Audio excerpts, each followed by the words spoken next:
Boa tarde, professor. Boa tarde aos colegas de turma aqui presentes. Meu nome é Isadora Freitas. Minha dupla é o João Bragança e nós estaremos dando continuidade ao assunto tombamento neste vídeo, se aprofundando em tópicos que são de suma importância para o conhecimento do assunto. Então, eu irei iniciar dando continuidade ao que eu já estava falando no outro vídeo, que era sobre a imposição, né, que o tombamento ele implica diretamente na obrigatoriedade de conservar o bem. E esses efeitos, eles são imediatos com a aplicação do tombamento provisório, que se dá após a notificação do proprietário. Então, o tombamento provisório, ele tem a mesma eficácia do definitivo, como eu já tinha explicado, pois ele serve como reconhecimento público do valor cultural do bem, e o seu caráter, ele é preventivo. E no que diz respeito, né, aos limites da utilização do bem, ele equipara-se ao tombamento definitivo.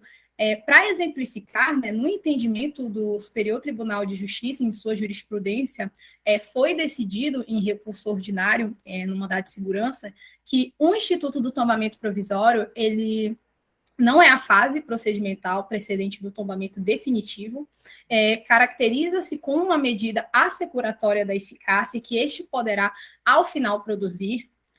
A caducidade do tombamento provisório, por excesso de prazo, ele não prejudica o definitivo. Então, lá na inteligência dos artigos 8, 9 e 10 do decreto da lei 25 de 1937 diz, então, esse recurso ordinário ele foi desprovido, e também para trazer também para a apresentação, né, um entendimento de um jurista e de um doutrinador, o chamado Karl Lauenstein, que ele é alemão.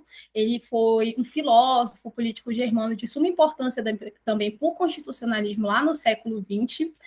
Em seus dizeres, né, em sua obra, ele vai dizer que a intervenção na propriedade e na ordem econômica ela se manifesta em cada estado por variadas formas e diversificados meios de atuação, e invade quase todos os recantos na atividade privada, antes preservados pelo individualismo.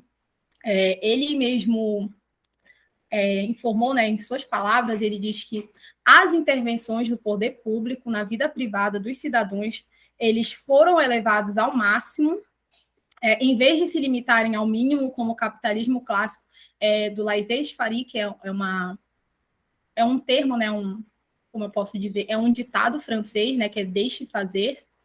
Então, é a partir dele que a distribuição mais igualitária da riqueza e na renda nacional influenciou profundamente o alcance e importância das liberdades individuais clássicas. Ele diz também que as intervenções governamentais no processo econômico e a regulação estatal dos negócios e corporações limitaram a liberdade do contrato e até mesmo o recinto mais sacrossanto do liberalismo clássico, a disposição ilimitada da propriedade. Então, essas foram as palavras dele em sua obra A Teoria da Constituição, obviamente que traduzidas, né? Ele lançou lá em Barcelona, em 1965, e dessa forma, né, eu estarei passando a palavra para o meu colega João Vitor, que ele estará fundamentando mais uma parte do assunto. Boa tarde, colegas. Boa tarde, professor. Eu me chamo João Bragança e estamos voltando aqui para falar um pouco mais sobre o tombamento, mais especificamente no contexto da pandemia de Covid-19. No vídeo anterior, nós falamos um pouco sobre a dificuldade, né, que foi criada durante o período da pandemia, né, tendo em vista que a pandemia, como consequência, gerou o distanciamento social, né, e, consequentemente, a quarentena. Por esse motivo, se tornou muito difícil o IPHAN, que é o nosso Instituto do Patrimônio Histórico e Artístico Nacional, de conservar, né, nossos bens culturais. Agora, eu trouxe aqui, né, para complementar aquela nossa outra apresentação, uma portaria, né, sobre diversas decisões que o IPHAN tomou, né, para poder minimizar esses efeitos da pandemia, né, e continuar fazendo esse serviço, né, de proteção ao bem cultural. Então, é a portaria número 174, de 17 de março de 2020. Então, a gente vai analisar um pouco aqui os artigos dessa portaria, né? O primeiro artigo fala que, no âmbito do Instituto do Patrimônio Histórico e Artístico Nacional, o IPHAN, as medidas de proteção para enfrentamento das questões de saúde pública decorrente ao coronavírus, aplicáveis a servidores, empregados públicos, estagiários, colaboradores e prestadores de serviços. Então, são medidas que são aplicadas a esses agentes. O artigo 2 fala que fica dispensado o uso de registro eletrônico de frequência para o registro de ponto de servidores, né? Tendo visto que esses servidores não vão poder, né, se ir até o local físico, né, por conta da pandemia.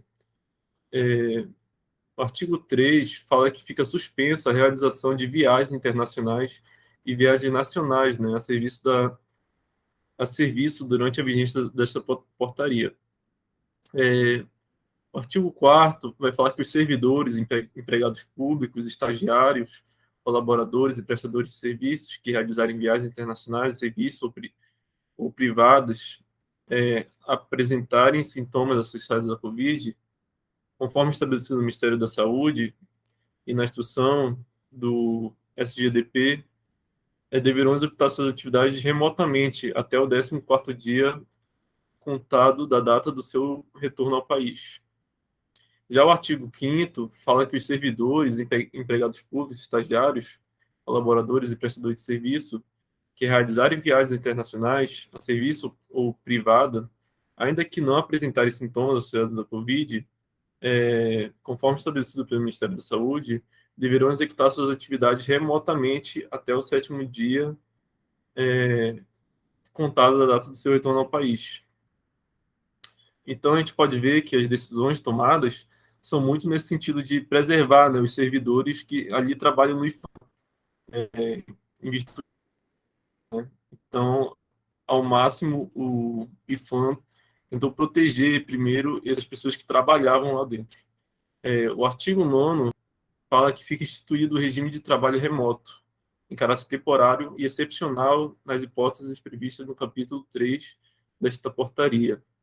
Então, a gente pode ver que, mesmo com a pandemia, o trabalho do IFAM continua, mesmo com as dificuldades, né?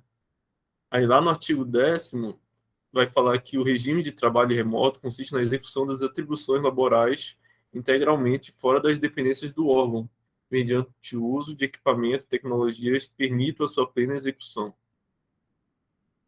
Lá no artigo 11º, fala que, na hipótese da realização de trabalho remoto, deverá ser registrado na frequência o código correspondente a serviço externo.